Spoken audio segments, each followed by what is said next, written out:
I'd just like to say to Andy, thanks for the introduction with the Star Wars theme. Tim likes to use a lightsaber if he can find one, as he did up Stuchalochen once upon a time. Going on to early season touring, many people don't really look out for the very early season snow, but in pre-Christmas there can be quite decent snow, and including there was a really good tour I'll show some photographs from that was a year on from when the talk would have been last week. So these are just a few photographs of mainly around Cairngorm to show what early season snow is like. Top of Cairngorm here, and a good depth of snow, good weather you can sometimes get in November, and late afternoon returning to Cairngorm from Snector.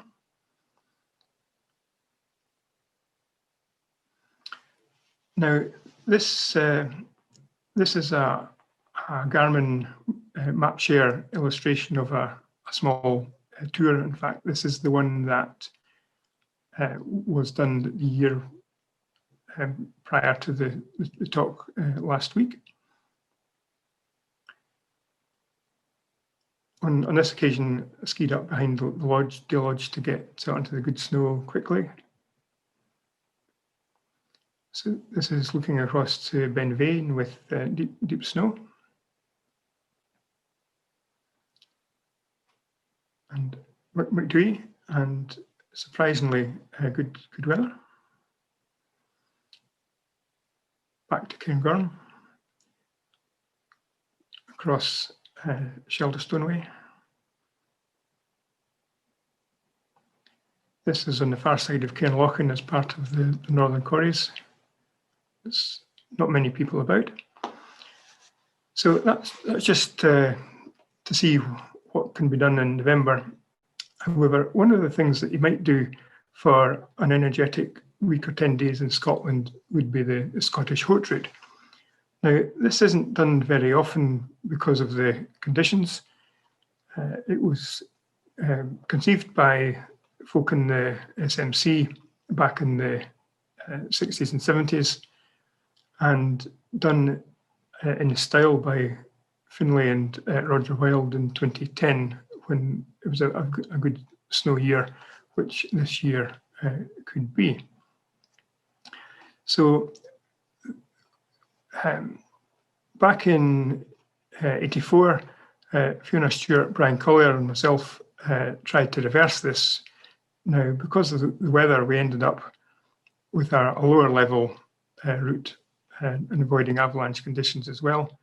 Although we did make the journey from Fort William to Braemar, but it would be an energetic 10 days for a competent, fit party. This is part of this route was on Loch Ossian, and this is a picture of the pier at Loch Ossian before it was taken away.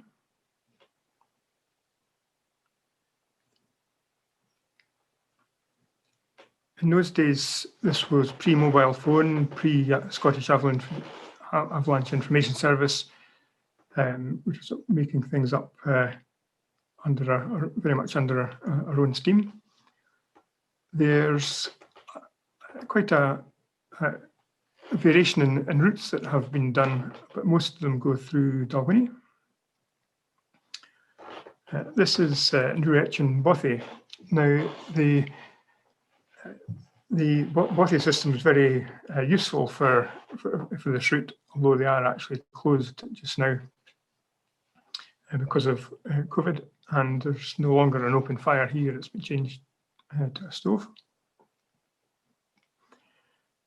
This is in Glen Geldy. We had to go round avoiding the Glen Glushin because of the avalanche conditions at the time, and coming up into the Laragoo from the south, prior to getting to Braemar. Now, I'd like to say a few words on different sources of skills that people will come into ski mountaineering, ski touring, either from mountaineering or skiing, and they will likely have a skills deficit in the other discipline.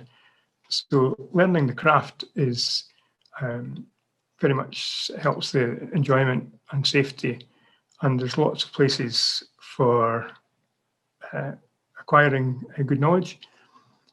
The Eagles themselves run many alpine training courses, and some in the UK as well. And I made good use of those, and still do.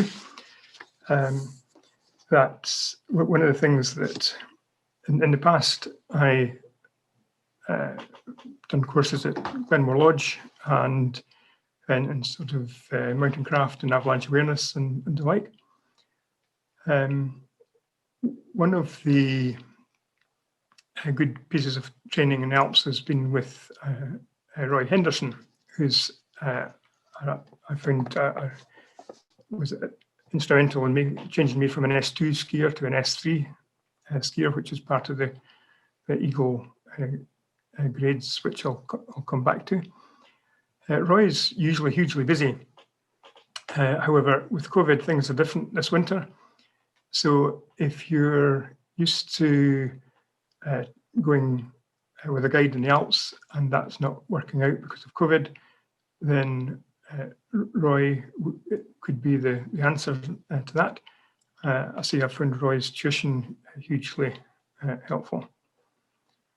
There's the website of the Mountaineering Scotland that the Eagles are affiliated to has got a huge amount of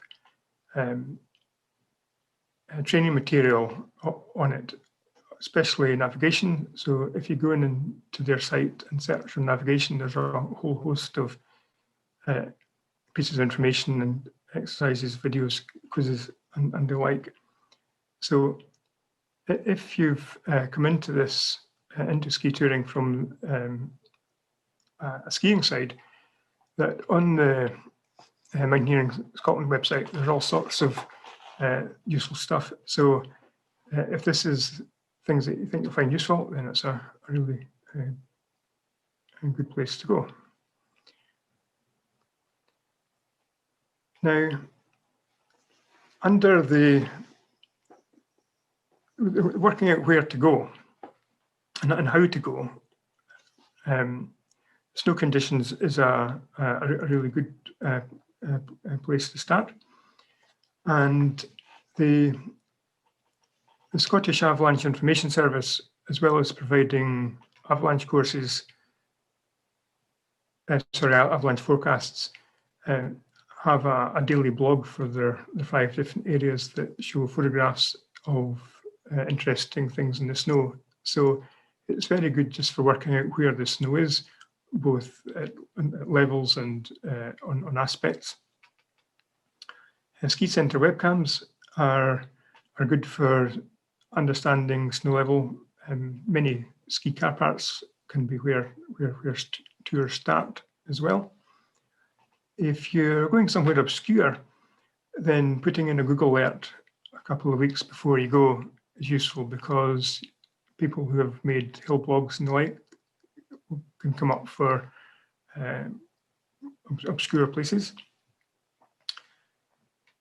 The Traffic Scotland websites, webcams, they show you whether there's snow down to the road, which is obviously a useful thing. And there's lots of mountaineering blogs with photographs to understand how the snow is. Now, on the weather front, the Mountain Weather Information Service is arguably the best site, as well as having forecasts for 2 or 3 days ahead.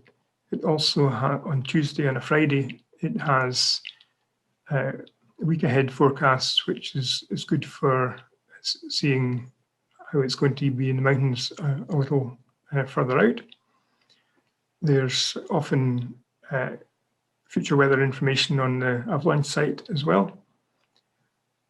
Snowforecasts.com do a 12-day paid site, which is very useful, and I've got a slide of that I'll just show in a minute. Mountainforecast.com is good in as much as you can put in all the different mountains and you get a forecast for that specific area, not just the ski centres. They tend to forecast good weather a few days ahead, and then when you get there, it's not so good, but it's a useful enough site. Some people use the Met Office and also the Norway forecast service. I don't use them myself, but I know some do. Now, many of the forecasts won't agree, and you can generally find one that you like, but interpreting the information is all part of the picture, because if you only went when the forecast was very calm and clear, then you might not actually get out that often. So this is what a snow forecast. Sorry, just an interruption from the operating system there. This actually is one I looked up yesterday, and the lack of green shows a lack of precipitation, and it's going to be light winds and a lot of sun, a little cloud, but unfortunately no snow. So this isn't looking absolutely stunning for skiing just at the moment. So in the question of where to go, the SMC have a guidebook, Ski Mountaineering in Scotland, which has been out of print for a long time. However, facsimile copies are available on Amazon and elsewhere, and this would be a good buy, because while it doesn't have any multi-day routes, it does have a lot of ski mountaineering routes.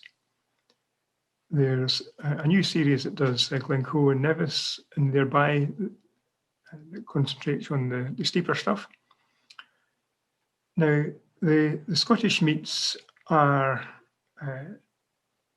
good places to go either on the meet or in the same locations at a time of your choice. Developing your own ideas of where to go is often actually the best, that there's very few mountains aren't skiable in the right conditions, and at other times the conditions would be mainly in the Cairngorms, especially late season. So for people looking for a week in the Cairngorms in March or so would usually be pretty stunning. There's another website, steepscotland.info, that, as the name suggests, is full of properly steep skiing ideas. So there's quite a range of possibilities. Now, at the risk of boring the locals, this shows the downhill ski centres in blue and the high roads in red.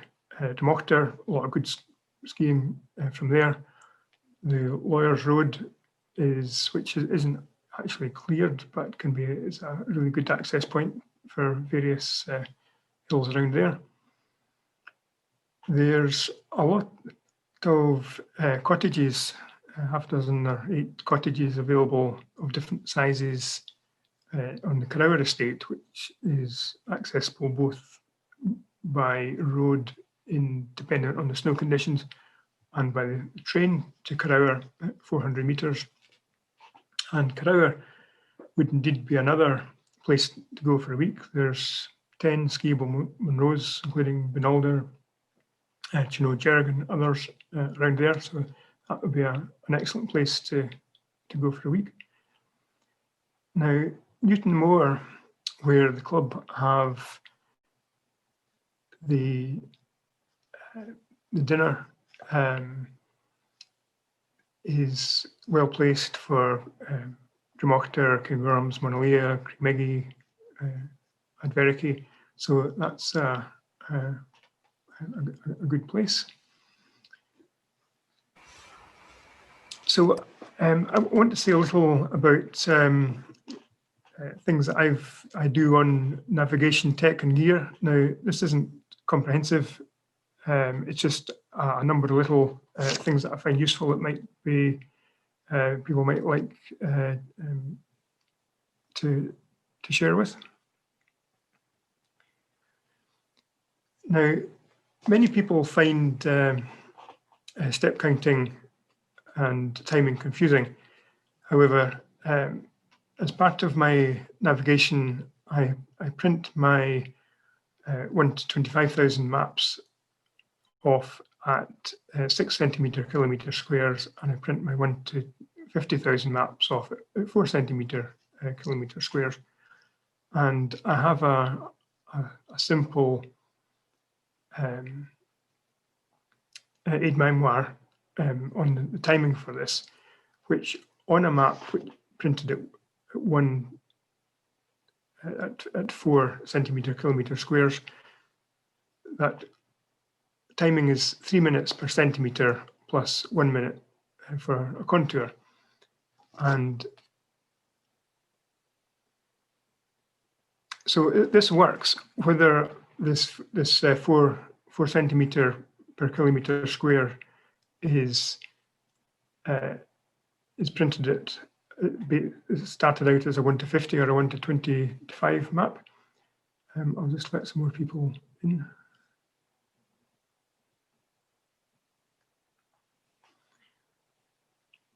Now I have an example of this timing,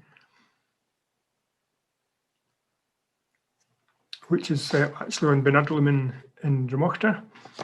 Now, the bit that I'm focusing on here is in the red box, as it was on the last slide. So on the south side of Benadryl, I've measured the distance on the ridge at 5 centimetres. So timing-wise, that's 5 lots of 3 minutes, which is 15, and 1 minute for every 10 metres. And since it's 170 metres, that's 32 minutes. So this is useful because if you set off on a bearing and you get to the feature you're looking for in half the time, then you realise there's something amiss with that. Now, another thing that is I find useful is I've got a little crib on slope angles. Now, there's quite a lot of information on this slide, but again, I'm going to concentrate on the little bit in red. The rest is for other scales and other types of map. So this is based using an Excel that Angus Armstrong has made up, which I can show you later. So in this illustration on Ardleman, the distance between two index contours is on this is 5 millimeters. So that 5 millimeters on my little ready reckoner there means 22 degrees, which is pretty modest. And this can be, we often would calculate this in advance to get a picture of an area, or it can be done actually on the hill or in the tent if they're so minded. The Eagles also produce a slope radio reckoner, which is in the bottom right here. Now, this is an example of how I would sort of research a mountain. And this is Buccleuch of Moor in Glencoe. Now, the summit's actually over at the right at Stobjerg rather than where it says Buccleuch of Moor. This is taken from the Glencoe guidebook. I haven't actually done this. For anybody looking at this on a small screen, I've put green circles around the slope numbers that I've worked out and written on my printed out map. And I find this useful because if I do research for a mountain, it might be a while before I actually get there. So it saves working it all out again because I've marked it. Now, I've put a hazard triangle on here because I haven't done it. And it may be that snow conditions aren't right for this that often. Now, I've got a few bits and pieces about pieces of gear that I particularly like. Now, I've mixed day gear and weekend and overnight gear here and here, but the green Sea to Summit mat is an overnight mat, and it's more comfortable than many, and it's got a good insulation value. However, the good thing about it is that it packs up small, so it's a lot easier to carry than a carry mat, for example. So it's just something I've found useful. I always take a blizzard bag with me, and I think it's good for everyone in the group to have a blizzard bag. These are about £30, and it's a totally different thing from an ordinary little foil bag. Having a bothy bag in the group, such as the one in the top right, is a good thing to be or to have, as is having an old bit of carry mat or some sort of insulation mat as well. Good gloves are pretty good, and I'll say a bit more about that later. And in Scotland, I ski with a helmet on the downhill sections because there's always rocks in Scotland.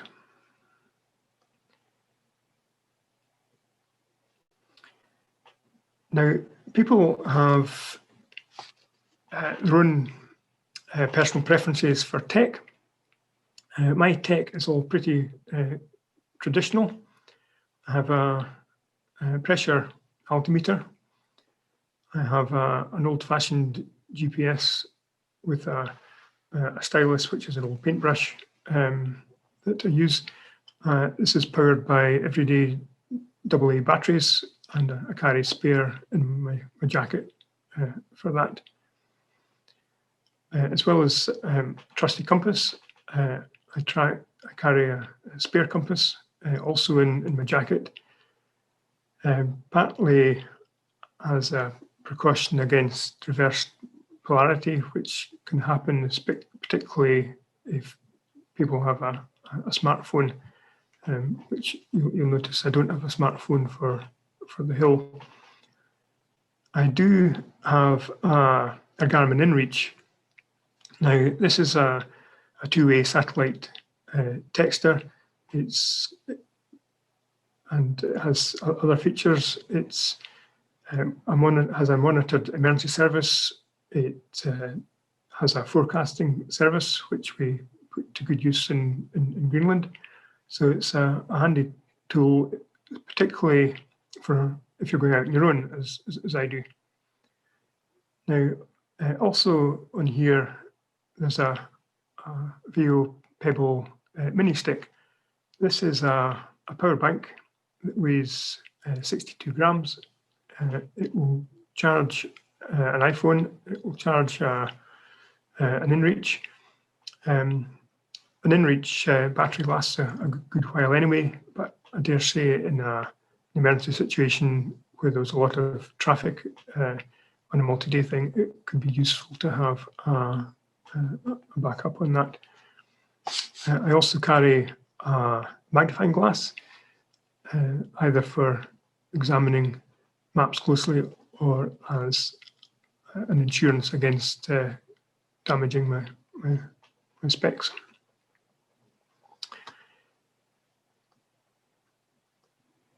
So I'd like to move on to interesting places to go.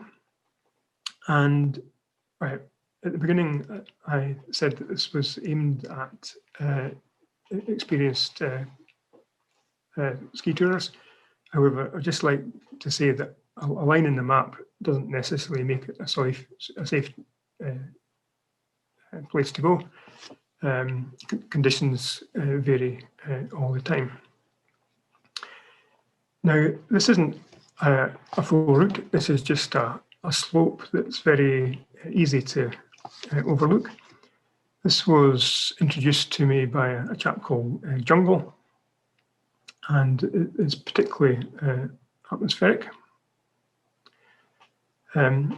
So it's near Angel's Peak, which is the one in the centre. Cairn Tool is the one on the left. There's a little spur goes up to the ridge, which means it's quite often not corniced. Finding the top of this is obviously pretty key, and this is a photograph from above.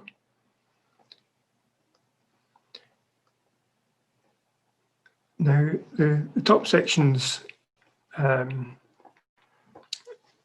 38 degrees or so, but it doesn't. It's not very long, so it's not as steep as it looks from the front. And it's a wonderful setting. Notwithstanding the light was going a bit when I was there.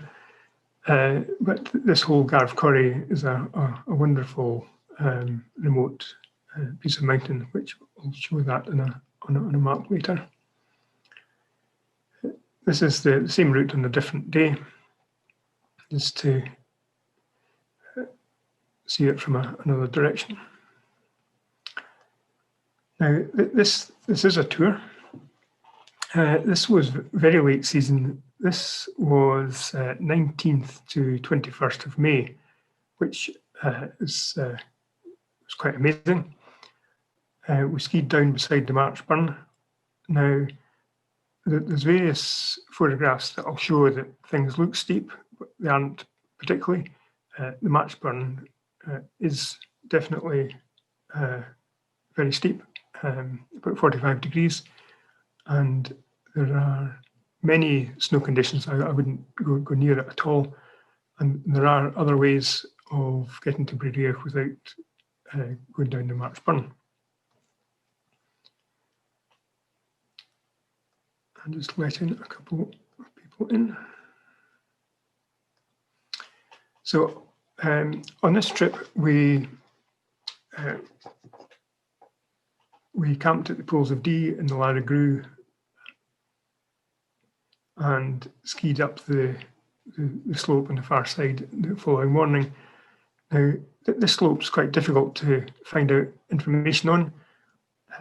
It actually goes in both ascent and descent relatively easily, but it's not actually written down anywhere.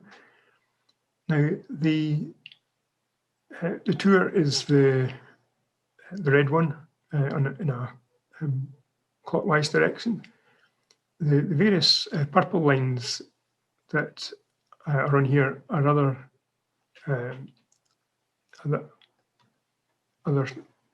tours that I've done. skiing down the Alt Corrimore is a more mellow way to get into the Larrigrew, and the curved route beside Corrie Bruchain is a stunning location of atmosphere and ambience. And that Corrie Bruchain itself, there's a lot of steep skiing in there. It's well documented in the Steep Scotland website. So if you're looking for steep skiing, it's an excellent place that's often in condition well into April and May. So on this particular tour, the plateau is absolutely plastered. It's Cairntoul in the centre. This is Angus having skied the top section of the Marchburn, or the slope beside the Marchburn. And particularly cheerful having done that. Now, I said at the beginning that there's odd bits and things that I found useful. Now, this is one of my go-to camping meals. It's strips of steak. It's peppers, mushrooms, and herbs, which fit the trangia very nicely. And couscous is a good addition. This can be done on one burner and doesn't take very long. And we've got a good bit of camp ambience here with Cairntoul behind.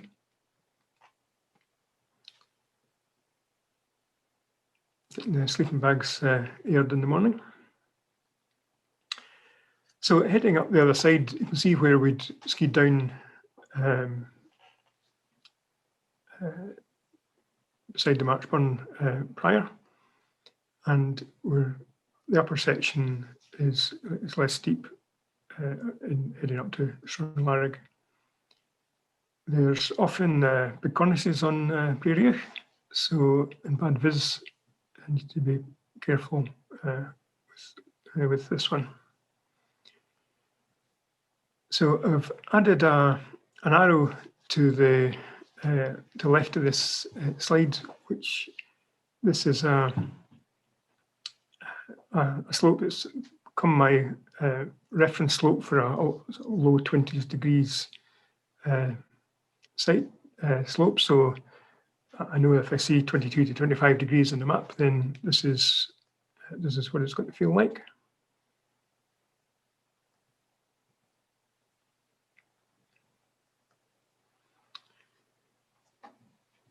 Now, there's many remote atmospheric places in the Scottish ski touring, often a lot less crowded than many places in the Alps, so it's part of the attraction, especially when you think this is late May.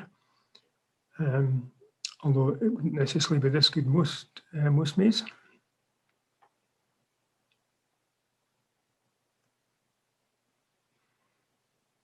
We headed up the next ridge over.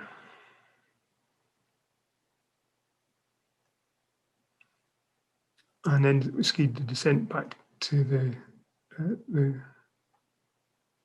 tent in the Larrig, which is the little red tent you can see down the bottom.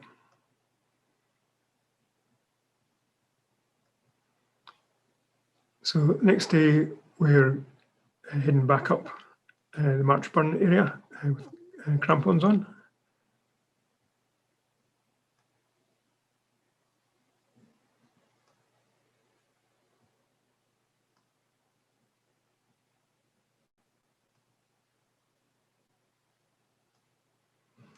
And then back up onto the sunny plateau, going across and then back down the head wall, having had an excellent tour.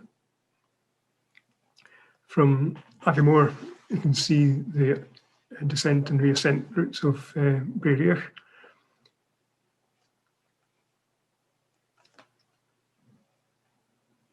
Now, one of the other lines on that map was Corrie Now, Corrie comes down here. It's about 40 degrees. It's more mellow than the Marchburn, but this can be part of a day trip to Brearich if you go through the Calamine Gap and up Corrie Benny up here around the summit. You can either come back Corrie Benny or come down the ridge on the left, or indeed down the slope that showed that we skied. So the next tour I want to show you is on Meall and Tarmachan. Now, Meall and Tarmachan get skied all the time, but probably not so often by this route. So we're starting at the Ben Lawyers Road, which is high, which is good, and we're going to go clockwise on this around either side of Meall Garve. Now, these two calls aren't particularly known as West Call and East Call, but it's just to aid the description for here. So we're passing the first quarry, Choire, and this is the descent route for later. Now, it's not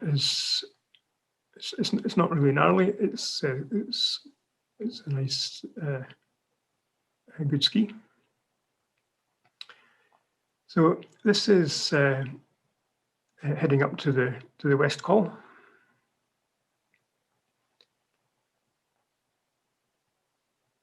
Nice rock scenery. Down the other side from the West Call, which gets a bit narrower further down, but more interesting than a piste, I would say. So from here, we're heading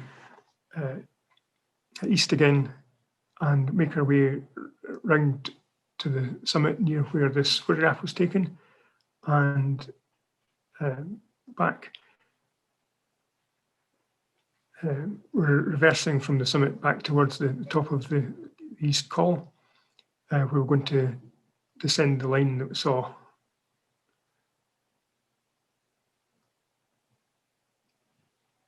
It's a good, interesting place to be. A few holes to avoid. Nice bit of skiing. A bit of snow to see us back down most of the way. And heather hopping is something that happens a lot on Scottish ski touring, and it's more fun than it looks. That's partly why you need a helmet. So this next location is up in Glen Affric, and this could be a place for a week in Scotland, where there's a nice club hut. Cannock's in the top centre, Inverness is off to the right or the east. So on this occasion, just letting some people in.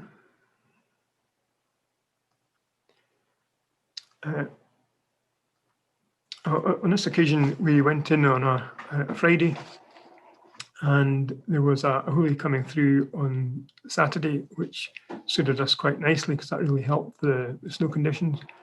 And we did a ski tour over Sunday, Monday. So this is us going in Friday, and you can get a couple of vehicles in to carry the skis and the food and the like, which always helps. And this is the club hut, which is bookable in advance. And this is it's actually on one of the club meets. So it's a well-equipped hut, gas, logs. So we haven't got snow all the way down to the hut. but it's not so far away, so it's not that long before we're up in the snow.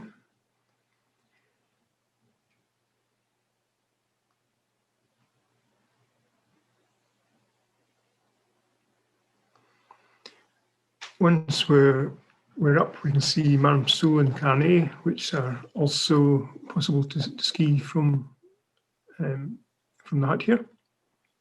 And this is Stog Choire Cloich.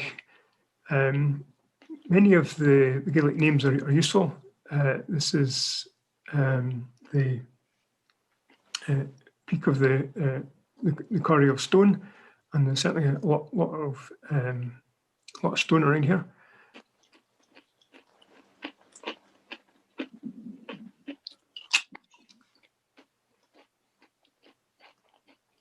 This is looking across to Meall on the other side, south side. So once we're up a bit, we can actually see the summit. There's a couple of dips to get across, and we'll spend the night before we get that far. So on the circle here is the campsite. So we've been over Stog Choire Cloich. We'll attempt to go up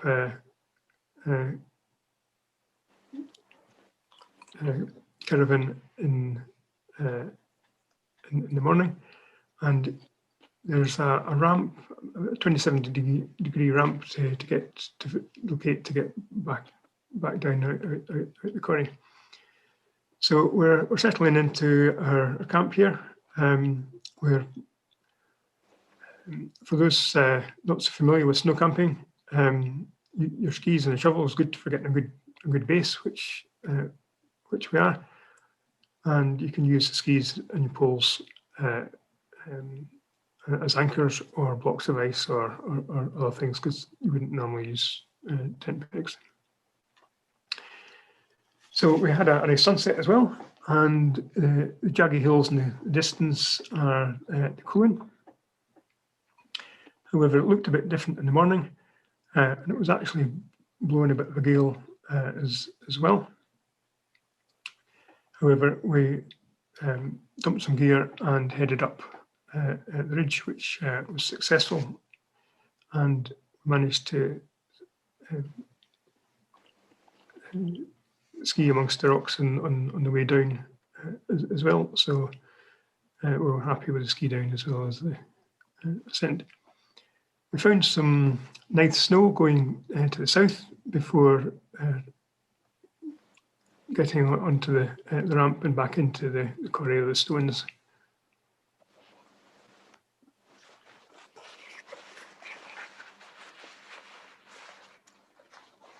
This was the route that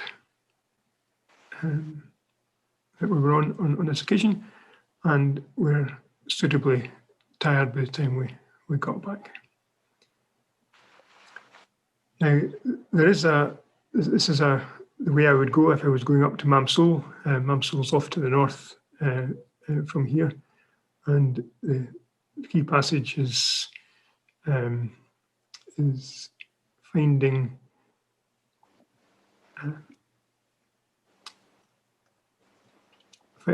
there's a roundabout here. There's a little knoll, and this here is quite steep. So there's a way through there. It's quite good. So my next route is just a half-day route.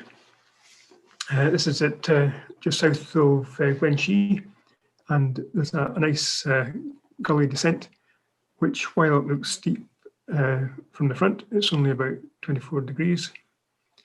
Now, on this occasion, the weather started all right, but it wasn't just that great all day. So I've got a picture of Tim skiing up. I've got a picture of Tim skiing down. And I've got a picture of me eating a venison pie. And I'm afraid that's the photographic content for that day. Now, Uh, Socially distanced skiing is obviously flavour of the moment, and this next trip was done on the weekend before the lockdown Monday, back in March. Now it's still to be seen how things pan out permissions wise, but I'm thinking that this winter is going to look like either the mixture of solo trips or going to the same places at the same time as other people, meeting at the bottom of the mountain and skiing together but independently. So on this particular occasion, drove up on, it would be the Friday night, I think, camped beside the road. And my objective on this is Carnan Ree, which is a mountain quite a long way to the west. Now, the Glen Ski Company are fairly keen that people don't tour skin on the piste. However, on this occasion, my cure for that was to be out of the area before it got going.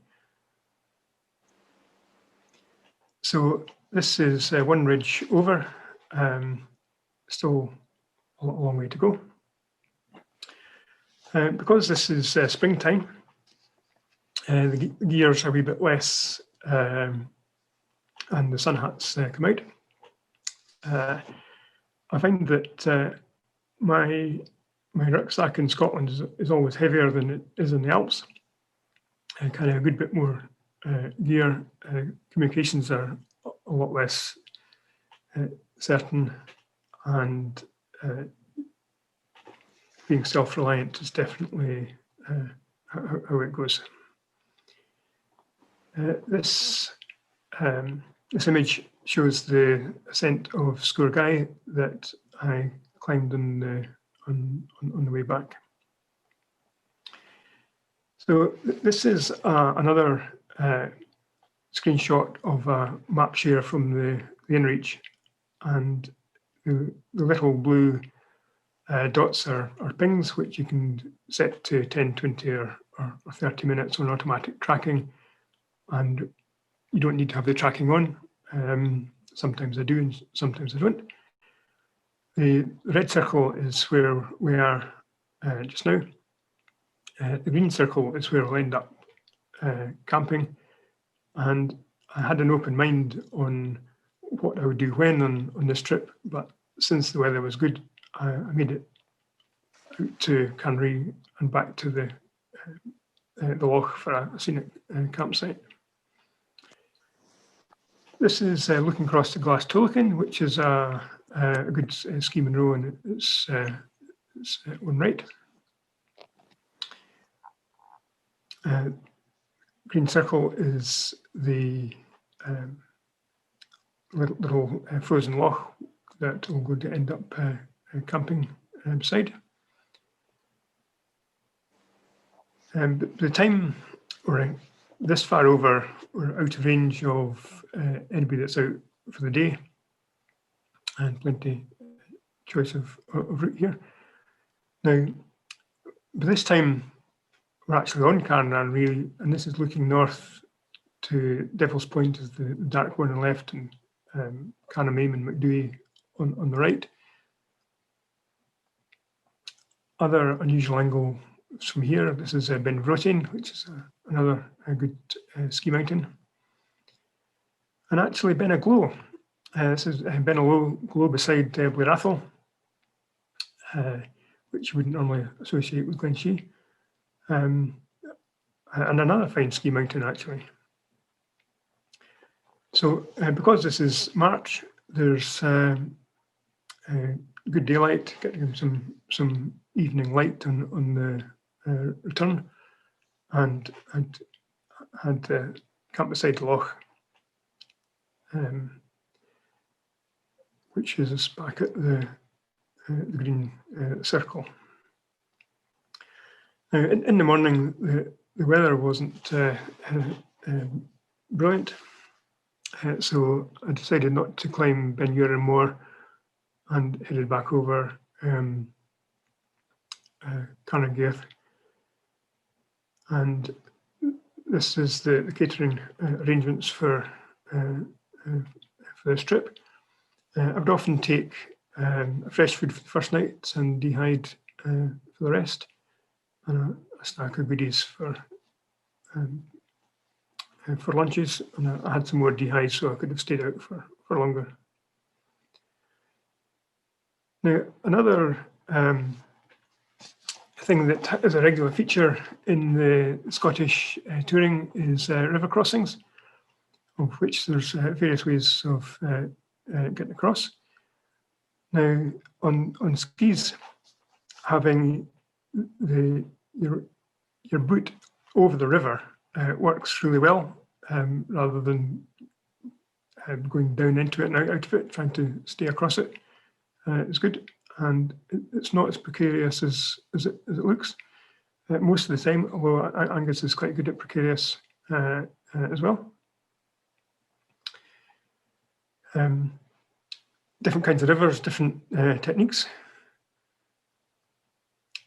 I've experimented with different waterproof coverings, some more robust than others. This is a river near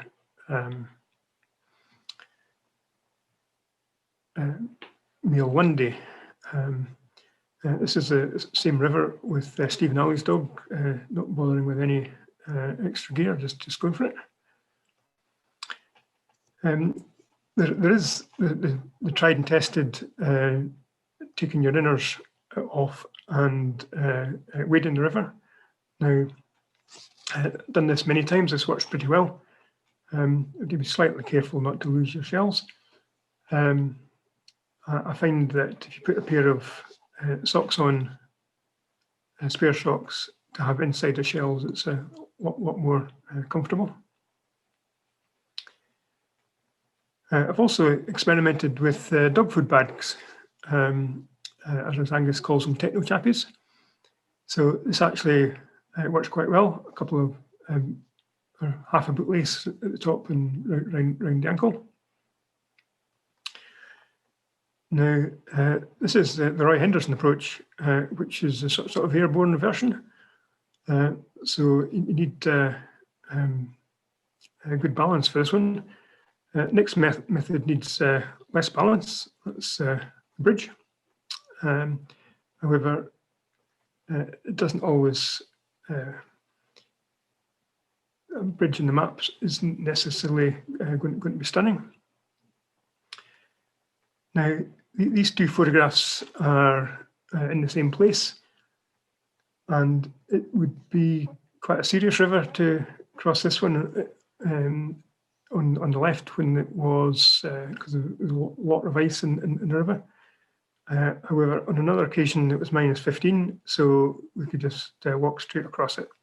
So that's I've done that a few times. I remember walking across to a bothy once, and it was a wade to get back.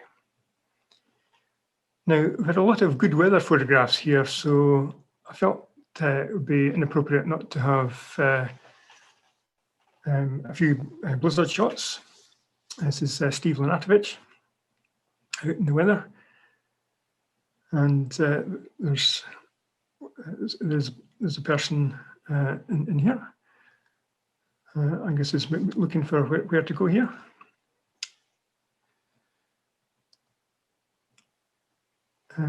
Being down in the spindrift trying to sort your skis out is part of the picture, and sometimes there can be ice involved in this, and sometimes you just can't see very much at all. So this is fantastic skiing in Scotland, and before I hand back to Cathy, I want to just show you Angus's Excel. So if I was using this in the desk, I would often just measure a distance between contours with a ruler across a digital mapping on a computer and divide it by whatever size the kilometre square was, which on a screen could be quite a lot. So you can put in whatever number you want and put in whatever distance it is, and you can come up with a number. It's nice and simple. It's really useful. So I'm going to stop the screen share now, and I'm going to just show you something else. Now, I said I'll come back to the gloves thing, and the mitts that were in that image were Operation Research Ultimates, and they're good because they're so versatile. Now I've got just sort of power stretch type things on here, and there's a big gauntlet, insulated gauntlet, which you can have, and when it gets, there is an additional part to these. So when I keep this additional part is a quilted inner mitt, and I'd have the inner mitts and a spare pair of power stretch in a dry bag. So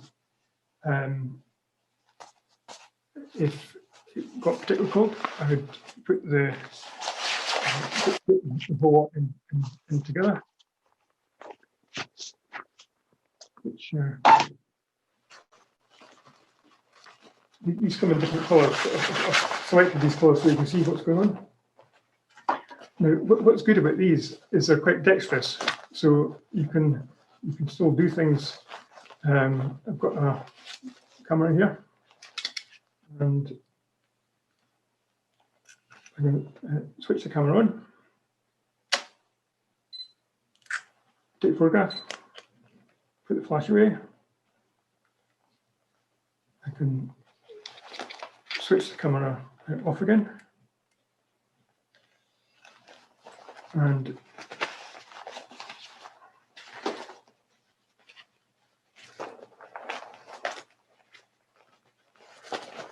get all that in here, and then zip it up again.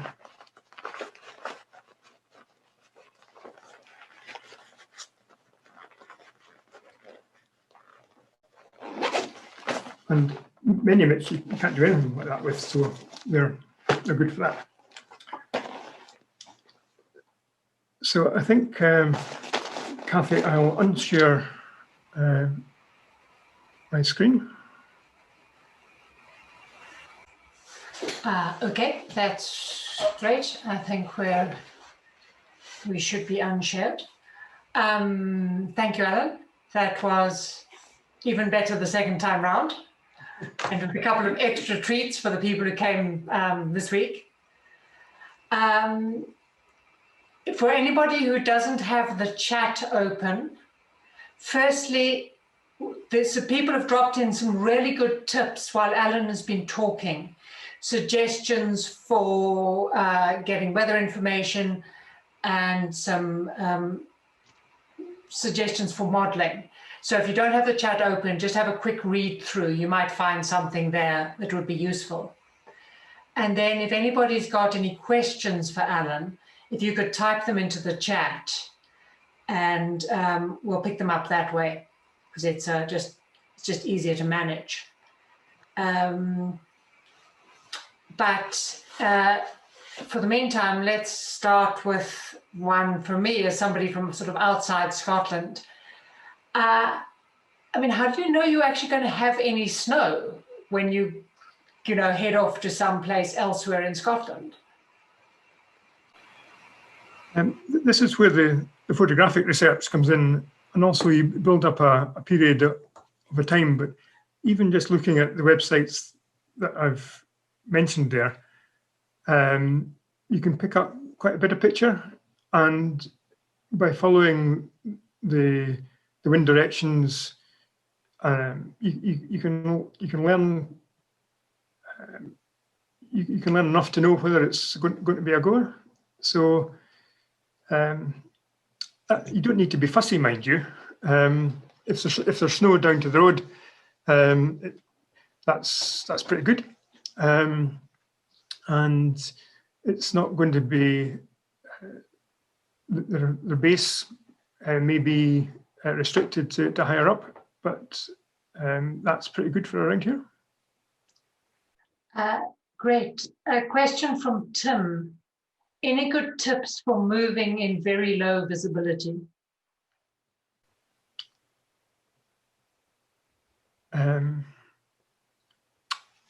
Well, there's usual stuff. It's easier if there's more than one of you, because whoever comes second or subsequently gets an easier ski because you can see where the ground is.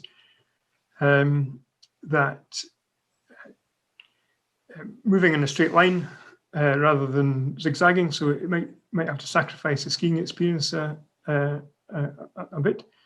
Being careful on the bearing, interpreting the map for a good route. There's a sort of whippy cord, which is a thing you can clip onto your ski pole and sort of whip it forward to see it land on the ground.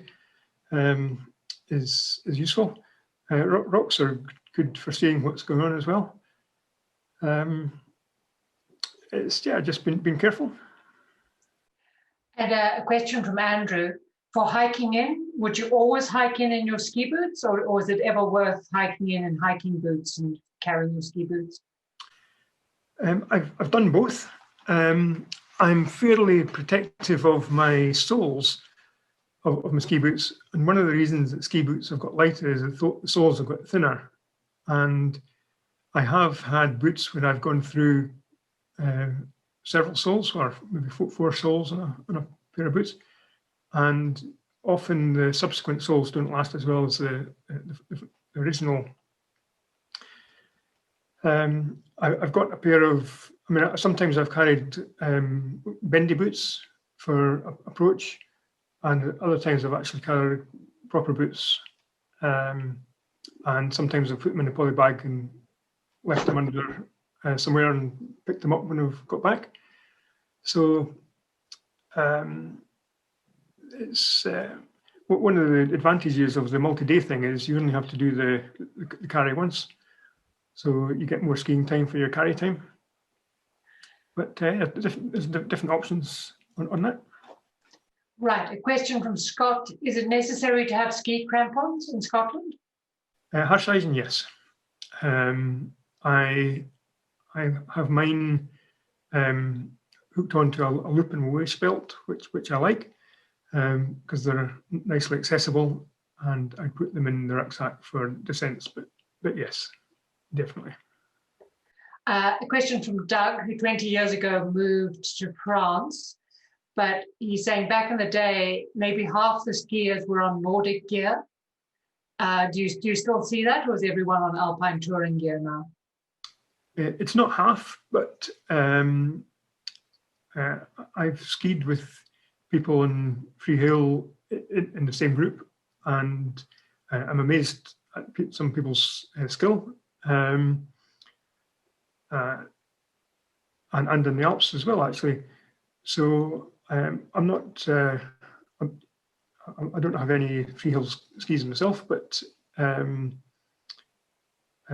there's.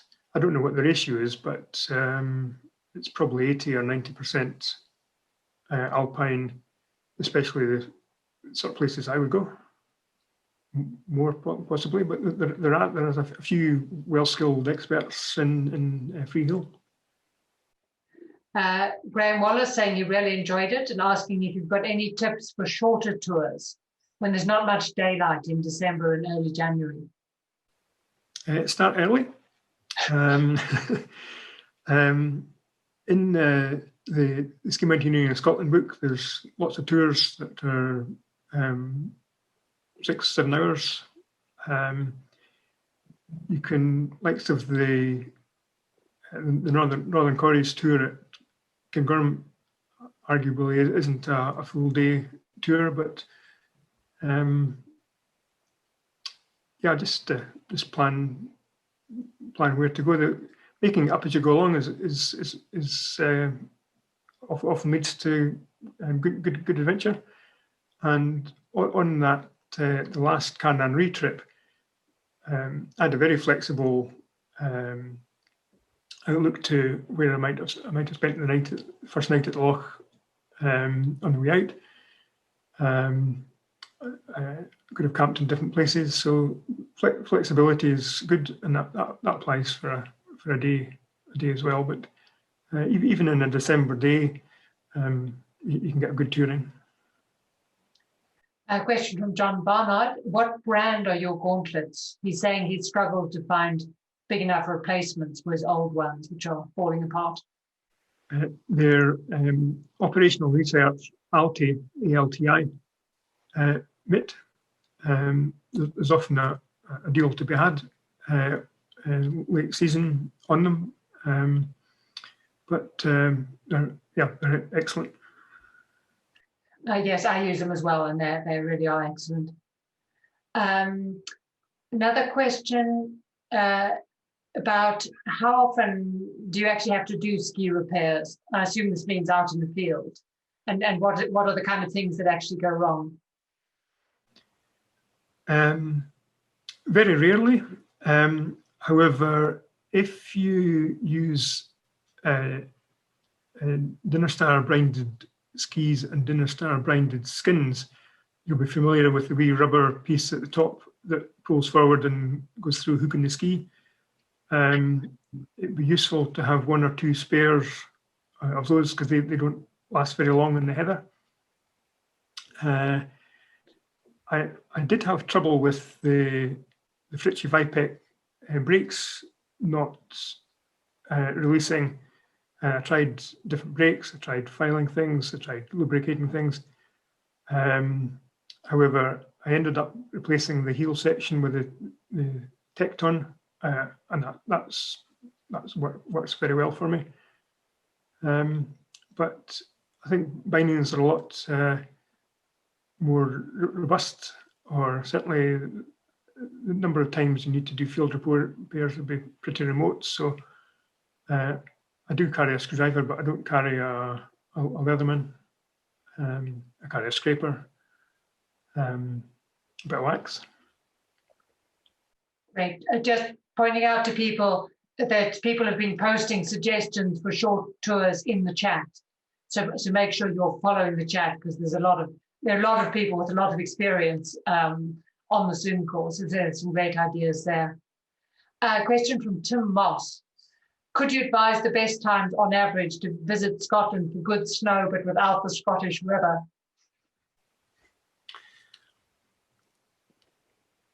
Well, January and February can be quite Arctic. I like Arctic too, so that's good. But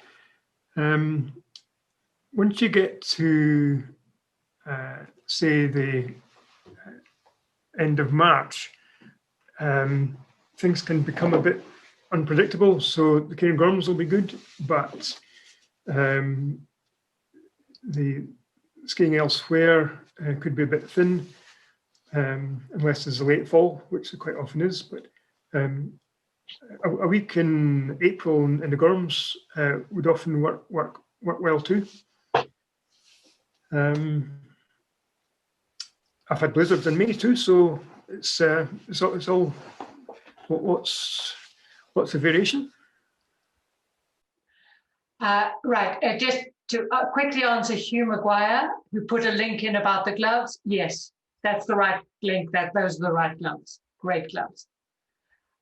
Then from Steve, if there was one tour in perfect conditions that you would put on our bucket list that we have to do, what would you pick? Well, I don't think there is an answer to that, because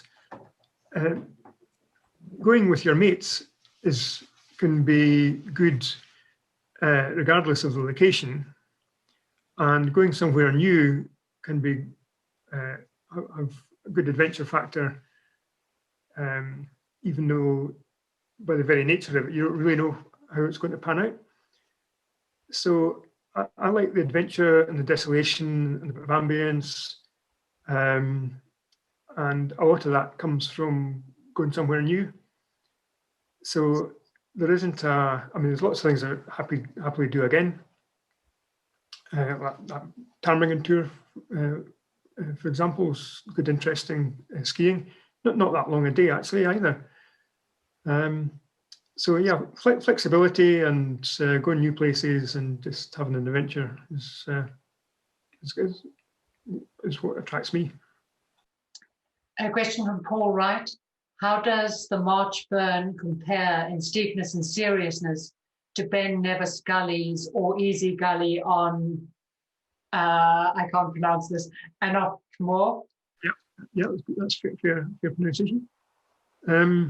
It's easier. I mean, it's wider. So-called Easy Gully on Moor is called Easy Gully by climbers. It has a steep entry. Marchburn doesn't. The Nevis Gullies are outside my comfort zone, so they are. That's a lot steeper. But probably the big difference is that the Marchburn doesn't have a tricky entry. It's quite a mellow entry. Well, it doesn't have an entry. There's lots of ways in. The question, sort of a running discussion, John commenting that the SMC were planning a new edition of their out-of-print guidebook. Helen commenting that it's in preparation, but the date is yet to be announced. Do you know anything about whether there's going to be a sort of a new guidebook? I first heard of this possibly 8 years ago, and I don't think it's imminent, but I don't think it'll be another 8 years either. But I wouldn't hold your breath. All right, that sounds suitably non-committal. When you're assessing avalanche conditions out there, are you one for digging pits, or are you happy just to rely on the avalanche reports? I'm quite a keen pit digger.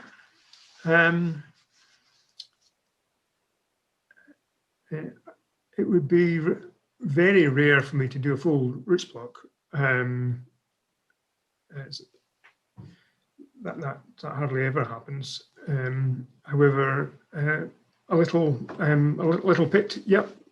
Keen on that. It's sort of quick and useful. I like my shovel.